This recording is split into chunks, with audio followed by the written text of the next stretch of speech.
अस्सलाम वालेकुम, क्या हाल चाल है, कैसे हैं आप सब? ठीक ठाक हैं, खैरियत से हैं? मैं भी बिल्कुल ठीक हूँ अल्हम्दुलिल्लाह। जी जनाब, हम मौजूद हैं किस क्लास में? हम मौजूद हैं इस्लामियात की क्लास में। और इस्लामियात की पिछली क्लास में हमने अपना एक नया सबक शुरू किया था, जो है हमारी किताब का सबक नंबर 14, जिसका नाम है अल्लाह को याद रखो।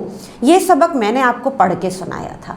कौन कौन से तरीक़े हैं जिनसे हम अल्लाह ताला को याद रख सकते हैं, अल्लाह का ज़िक्र हर वक्त रख सकते हैं, ये सारी चीज़ें हमने इसमें समझी भी थी, पढ़ी भी थी। तो आज की क्लास में हम क्या काम करेंगे? आज की क्लास में हम मिल के इस सबक की पढ़ाई करेंगे, यानी आज आपने पढ़ना है ये सबक मेरे साथ। तो जल्दी से किताब खोल लीजिए और आ जाइए पेज नंबर 56 पे। पेज नंबर 56 पे हमारे पास मौजूद है हमारा सबक नंबर 14, अल्लाह को याद रखो। किताब सबने खोल ली है? शाबाश। तो चलिए मिलके इस सबक की पढ़ाई शुरू करते हैं, ठीक है? तो चलिए जी, बुक ओपन है, तैयार है सबक की पढ़ाई के लिए, रीडिंग के लिए। तो जल्दी से मेरे साथ साथ पढ़ेंगे, अपनी फिंगर रखेंगे वर्ड पे और साथ साथ हल्के हल्के आहिस्ता आहिस्ता पढ़ते जाएंगे। तो चलिए हम पढ़ाई शुरू करते हैं जी। सबसे पहले हम पढ़ते हैं सबक का नाम, अल्लाह को याद रखो। हुज़ैफ़ा ने कुछ देर सोचने के बाद पूछा, अच्छा तो मैं पहले अपने ख़यालात को पाक करूं, फिर अल्लाह ताला से अपनी गलतियों की माफ़ी मांगूं, ताकि मैं एक पुरसुकून ज़िंदगी गुजार सकूं। खिज़र ने कहा, हाँ, और हमें अल्लाह का ज़िक्र भी करना चाहिए। ज़िक्र, ये क्या होता है? हुज़ैफ़ा ने फिर पूछा, अल्लाह को याद करना ज़िक्र कहलाता है।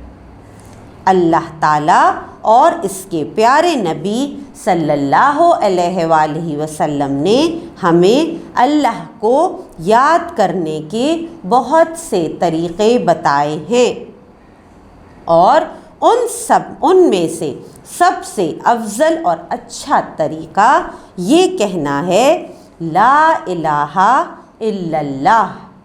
रोज़ाना दुरूद पाक पढ़ने से भी हम अल्लाह को बेहतर तरीक़े से याद कर सकते हैं।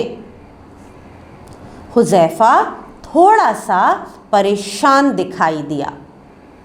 अल्लाह का ज़िक्र करना हमारे लिए क्यों ज़रूरी है? खिज़र ने मुस्कुराकर जवाब दिया, ज़िक्र से तुम्हारी तमाम परेशानियां ख़त्म हो जाती हैं। ये तुम्हारे दिल को सुकून अता करता है।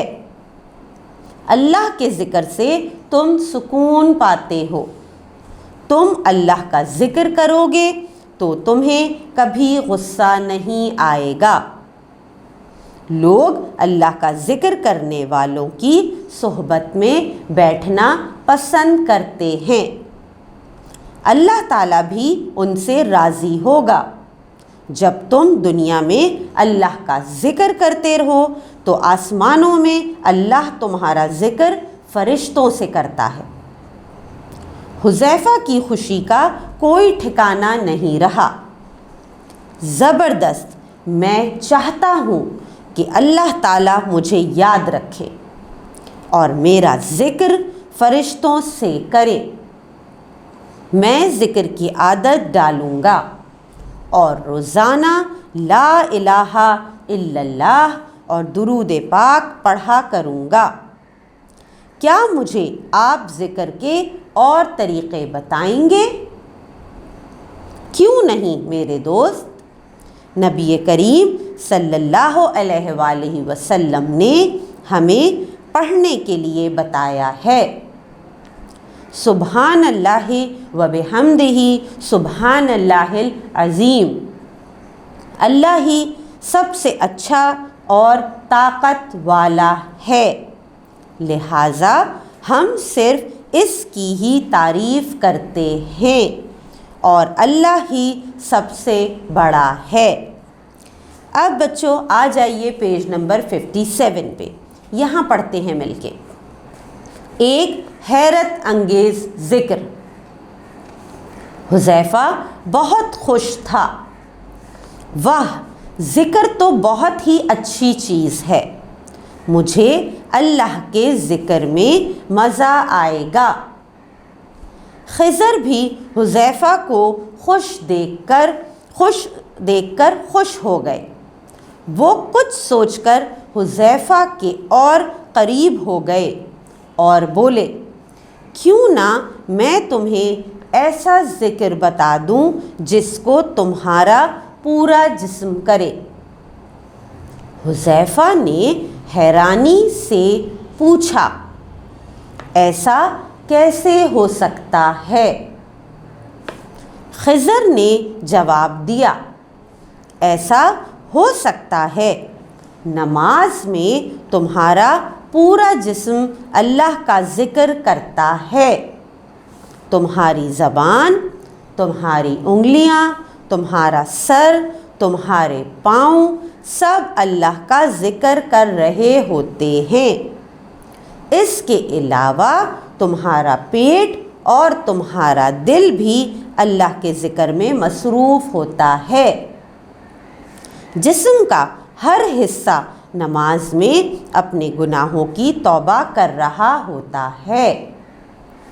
اسی لیے نماز کو اللہ کے ذکر کا سب سے بہترین طریقہ کہا گیا ہے، اور اسی لیے ہمارے نبی حضرت محمد صلی اللہ علیہ وآلہ وسلم کو نماز ادا کرنا بے حد پسند تھا۔ حذیفہ نے پوچھا، جب میں نماز پڑھتا ہوں تو کیا اللہ تعالیٰ میرا بھی ذکر فرشتوں سے کرتے ہیں؟ خضر نے مسکرا کر جواب دیا، اس سے بھی زیادہ، جب تم نماز پڑھتے ہو تو اللہ تعالیٰ بالکل تمہارے سامنے ہوتا ہے، تم نماز میں جو کچھ بھی پڑھتے ہو اللہ تعالیٰ اسے سنتا ہے۔ جی تو یہ ہے ہمارا سبق نمبر 14 جس کی ہم نے آج ریڈنگ کی، پڑھائی کی۔ آپ نے امید ہے کہ ساتھ ساتھ پڑھا ہوگا اور مکمل کیا ہوگا۔